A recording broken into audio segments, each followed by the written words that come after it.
नमस्कार दोस्तों, मैं ममता स्वागत करती हूँ आपका अपने यूट्यूब चैनल ममता स्टडी ग्रुप में। तो कैसे हैं आप सब? आशा है कि अच्छे होंगे। जैसा कि आप सबको पता है कि हमने अपनी पॉलिटी यानी कि इंडियन पॉलिटी की जो सीरीज़ शुरू कर रखी है, उसी की सीरीज़ में हम नेक्स्ट अपना लेके आए हैं सीरीज़ नंबर 5। इससे पहले भी हमने इंडियन पॉलिटी से रिलेटेड 4 वीडियो डाल दी हैं। अगर आपने अभी तक वो वीडियोज़ नहीं देखी हैं तो चैनल पे जाके वो वीडियोज़ देख लें, और अगर आप मेरे चैनल पे नए हैं तो चैनल को सब्सक्राइब कर दें और बेल आइकन दबाना ना भूलें, जिससे आपके पास वीडियो की अपडेट सबसे पहले आए। तो चलिए आज की सीरीज़ स्टार्ट करते हैं। तो आज हम डिस्कस करने वाले हैं भारतीय संविधान में अनुसूचियों के बारे में, यानी कि जो हमारे भारतीय संविधान है, इंडियन कॉन्स्टिट्यूशन है, उसमें जो हमारे शेड्यूल्स हैं यानी कि अनुसूचियाँ हैं वो कितनी है, उनमें क्या-क्या डिस्कस किया गया है, कौन सी अनुसूची में किस चीज़ का वर्णन किया गया है, तो उसके बारे में हम प्रॉपर डिस्कस करेंगे। तो चलिए स्टार्ट करते हैं आज का टॉपिक, भारतीय संविधान में अनुसूचियाँ, schedules in the Indian constitution. हमारा फर्स्ट क्वेश्चन है, भारत के मूल संविधान की कुल कितनी अनुसूचियाँ थी? जब हमारा भारत का संविधान लागू हुआ था 1950 में, तो उस समय भारतीय संविधान में कितनी अनुसूचियाँ दी गई थी? यानी कि उस समय हमारे संविधान में जो अनुसूचियों की संख्या थी वो 8 थी, लेकिन आज के वर्तमान के समय में इन अनुसूचियों की संख्या 8 से बढ़कर 12 हो गई है, यानी कि वर्तमान में हमारे अनुसूचियों की संख्या कितनी है? 12। तो चलिए नेक्स्ट क्वेश्चन है हमारा, भारतीय संघ में नए राज्य के गठन का प्रावधान किस अनुसूची में किया गया है? यानी कि जो हमारे राज्य का गठन होता है, नई स्टेट बनती है, उसका प्रावधान हमारी किस अनुसूची में दिया गया है? हमारी जो प्रथम अनुसूची है यानी कि फर्स्ट हमारी अनुसूची में जो वर्णन किया गया है कि हम कब किस राज्य का गठन कर सकते हैं, उसके लिए क्या क्या अनिवार्य आवश्यक चीजें होती हैं। तो इसका वर्णन किस अनुसूची में दिया गया है? प्रथम अनुसूची में किया गया है। नेक्स्ट है हमारा, भारतीय संविधान की प्रथम अनुसूची राज्य के नाम तथा उसके राज्य क्षेत्र का विवरण प्रदान करती है। यानी कि जो हमारी प्रथम अनुसूची है उसमें क्या क्या वर्णन किया गया है? राज्य के नाम के बारे में वर्णन दिया गया है और उसके राज्य के क्षेत्र का विवरण दिया गया है, यानी कि उसका क्षेत्र कहाँ कहाँ तक रहेगा, उसकी सीमा कहाँ कहाँ तक की रहेगी। तो ये सब वर्णन कौन सी अनुसूची में दिया गया है? प्रथम अनुसूची में दिया गया है। भारतीय संविधान में 9वीं अनुसूची को किस संविधान संशोधन के माध्यम से जोड़ा गया है? यानी कि जो हमारी 9वीं अनुसूची है उसको किस संविधान संशोधन के माध्यम से जोड़ा गया है? इससे पहले हम क्वेश्चन देख लेते हैं कि संविधान संशोधन करने की जो प्रक्रिया है ये किस देश से ली गई है। इसको हमने पहले डिस्कस कर लिया अच्छे से। तो यह जो प्रक्रिया है यह हमने दक्षिण अफ्रीका से अडॉप्ट कर रखी है।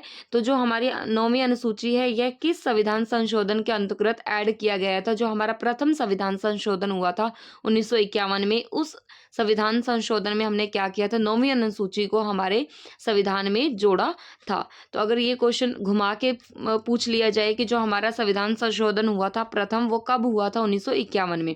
यानी कि 1950 में हमारा संविधान लागू हुआ था, उसके जस्ट बाद 1 साल बाद 1951 में हमारा पहला संविधान संशोधन हो गया था। और उस संविधान संशोधन में क्या संशोधन किया गया था? यानी कि हमारी जो अनुसूची की संख्या थी 8 से बढ़कर 9 हो गई थी, यानी कि हमारी 9वीं अनुसूची को जोड़ा गया था। नेक्स्ट क्वेश्चन है हमारा, भारत के संविधान की किस अनुसूची में विभिन्न राज्यों में अनुसूचित क्षेत्रों के प्रशासन और नियंत्रण के लिए विशेष उपबंध हैं?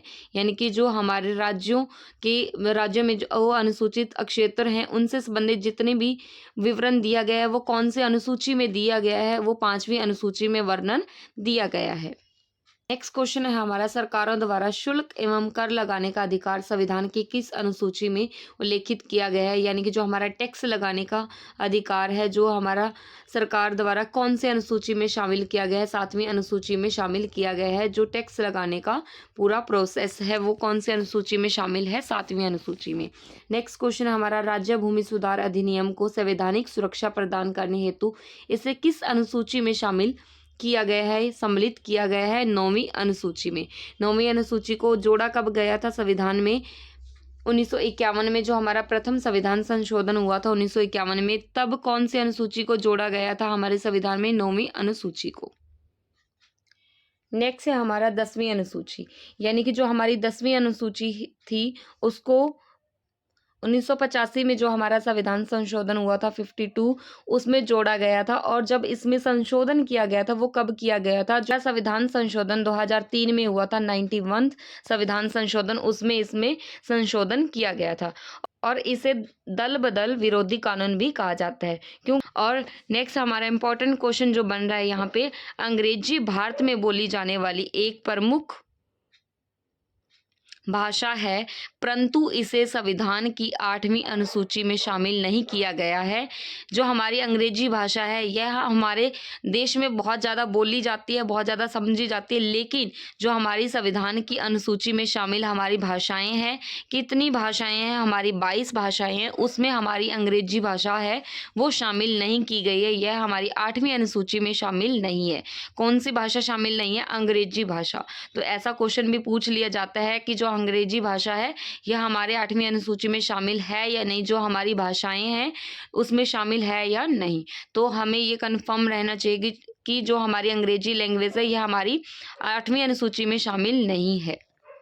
नेक्स्ट है हमारा अनुसूचियों का संक्षिप्त वर्णन, यानी कि जो हमारी अनुसूचियां हैं, कितनी अनुसूचियां हैं? वर्तमान में 12 अनुसूचियां, उनके बारे में हम चर्चा करेंगे। और जो उनसे संबंधित विषय है, जो उनसे संबंधित अनुच्छेद है, उसके बारे में भी डिस्कस करेंगे। सबसे पहले हम देखते हैं हमारी पहली अनुसूची में वर्णन किसका किया गया है, कौन से विषय लिए गए हैं हमारे? संघ राज्य क्षेत्रों के नाम एवं उनकी सीमाएं, यानी कि जो हमारे स्टेट्स हैं और यूनियन टेरिटरीज हैं उनके बारे में वर्णन किया गया। और इनसे संबंधित अनुच्छेद कौन से? अनुच्छेद 1 तथा अनुच्छेद 4 में इनसे संबंधित वर्णन किया गया है। नेक्स्ट है दूसरी अनुसूची में किसके बारे में वर्णन किया गया, कौन से विषय लिए गए हैं?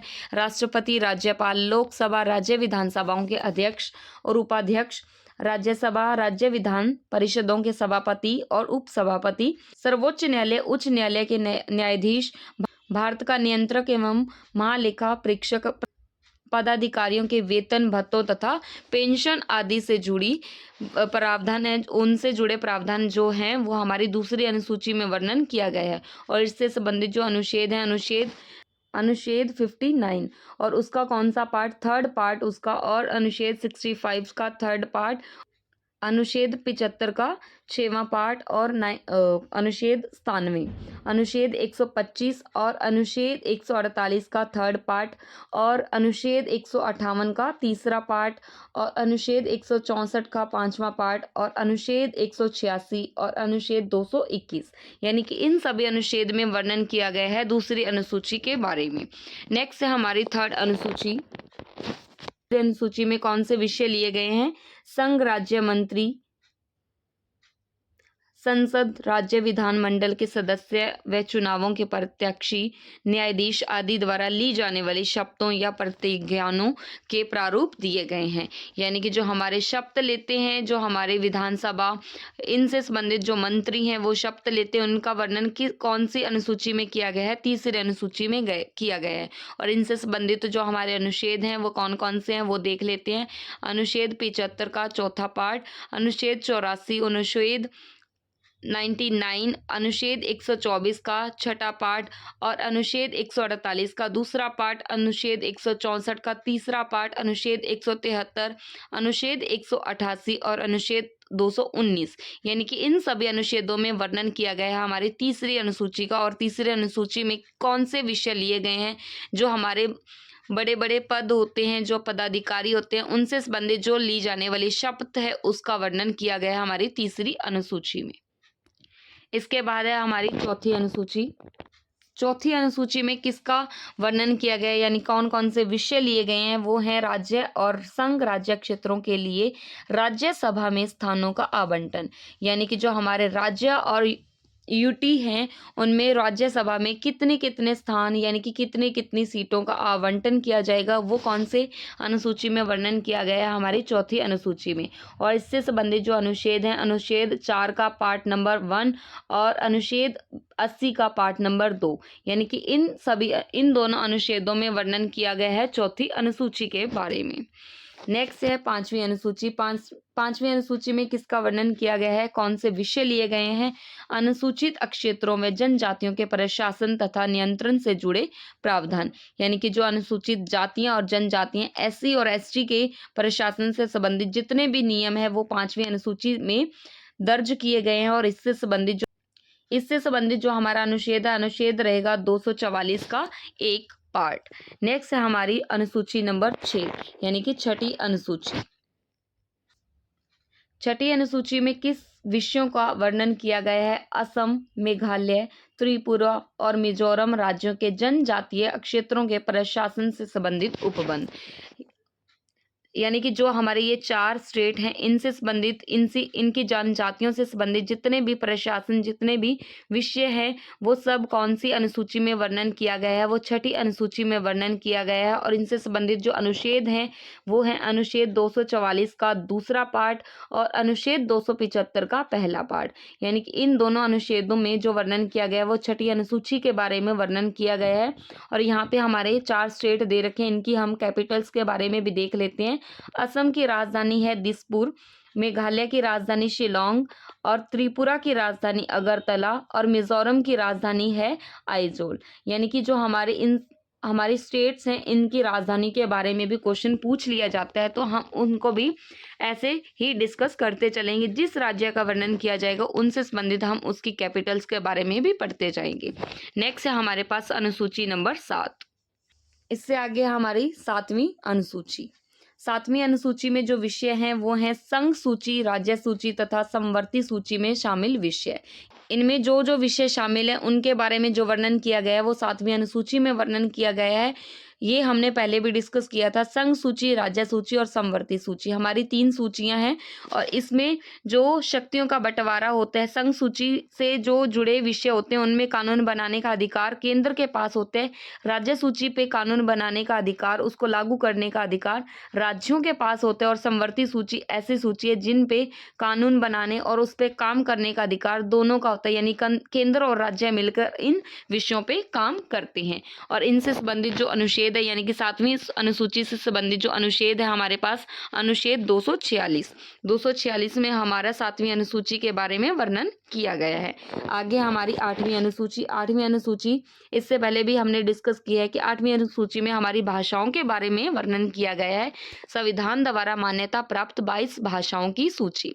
यानी कि अगर क्वेश्चन पूछ लिया जाए कि संविधान में मान्यता प्राप्त जो भाषाएं हैं वो कितनी है, वो 22 भाषाएं हैं, लेकिन इसमें अंग्रेजी शामिल नहीं है। ये मैंने अभी भी आपको बताया था कि अंग्रेजी भाषा को कभी भी संविधान में मान्यता प्राप्त नहीं मिली है। यह हमारी एकमात्र ऐसी भाषा है जो बोली बहुत ज़्यादा जाती है, यूज़ बहुत ज़्यादा करी जाती है, लेकिन यह हमारी संविधान में मान्यता प्राप्त नहीं है। तो हमारी जो भाषाएं हैं 8वीं अनुसूची में वर्णन किया गया है और टोटल भाषाएं कितनी है? 22 भाषाओं का वर्णन किया गया है। और भाषाओं से संबंधित जो अनुच्छेद है, यानी कि 8वीं अनुसूची से संबंधित अनुच्छेद है वो है अनुच्छेद 344 का पार्ट नंबर 1 और अनुच्छेद 351। इन दोनों अनुच्छेद में हमारा वर्णन किया गया 8वीं अनुसूची के बारे में। जो 8वीं अनुसूची है वो हमारी किससे संबंधित है? भाषाओं के बारे में। आगे है 9वीं अनुसूची। 9वीं अनुसूची, इनमें कौन कौन से विषय लिए गए? इसमें भूमि सुधार व जमींदारी उन्मूलन से संबंधित अधिनियम, नियम, विनियम आदि जिन्हें न्यायिक पुनर्विलोकन से बचाने के लिए इसमें सम्मिलित किया गया था। यानी कि भूमि से संबंधित जितने भी विषय लिए गए हैं वो कौन सी अनुसूची में लिए गए हैं? 9वीं अनुसूची में। और इससे संबंधित जो अनुच्छेद है वो कौन सा? अनुच्छेद 31 का ख पार्ट।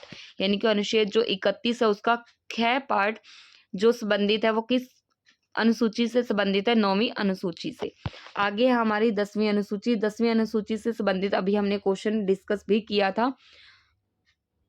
10वीं अनुसूची को कब शामिल किया गया था हमारी भारतीय संविधान में? 1985 में। जो संविधान संशोधन कौन सा था? 52 संविधान संशोधन था, उसमें हमारी 10वीं अनुसूची को शामिल किया गया था। और जो इसमें बाद में बदलाव किया गया था वो कब किया गया था? 2003 में। जो संविधान संशोधन कौन सा था? 91। ठीक है, 91 संविधान संशोधन कब हुआ था? 2003 में, जिसमें बदलाव किया गया था हमारी 10वीं अनुसूची में। दल बदल के आधार पर संसद और विधानसभा के सदस्यों की निर्भरता से संबंधित उपबंध जो हैं वो कौन से अनुसूची में दिए गए हैं? 10वीं अनुसूची में। और इससे संबंधित जो अनुच्छेद हैं हमारे अनुच्छेद 102 का पार्ट नंबर 2 और अनुच्छेद 191 का पार्ट नंबर 2। नेक्स्ट है हमारे पास 11वीं अनुसूची। अगर हम बात करें कि 11वीं अनुसूची में कौन से विषय संबंधित है, पंचायतों की शक्तियों के बारे में वर्णन किया गया है। और अगर मैं बात करूं भाग के बारे में, हमने पहली वीडियो में, इससे जो पहले वीडियो थी उसमें हमने हमारे भारतीय संविधान में जो भाग हैं उनके बारे में डिस्कस किया था।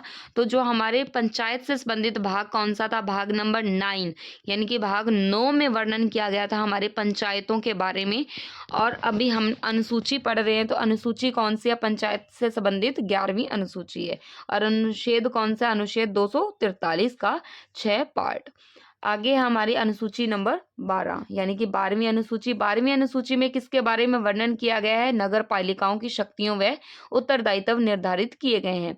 नगर पालिका की अगर बात करें तो वो कौन से भाग में वर्णन किया गया था, हमारा भाग नंबर 9 का क पार्ट में वर्णन किया गया था। और इससे संबंधित अनुच्छेद कौन सा है, 243 का ब पार्ट यानी कि अनुच्छेद 243 है, उसका ब पार्ट में वर्णन किया गया हमारी 12वीं अनुसूची के बारे में। और अगर भाग पूछ ले तो भाग कौन सा था, भाग नंबर 9 का क पार्ट में वर्णन किया गया था हमारी नगर पालिकाओं के बारे में।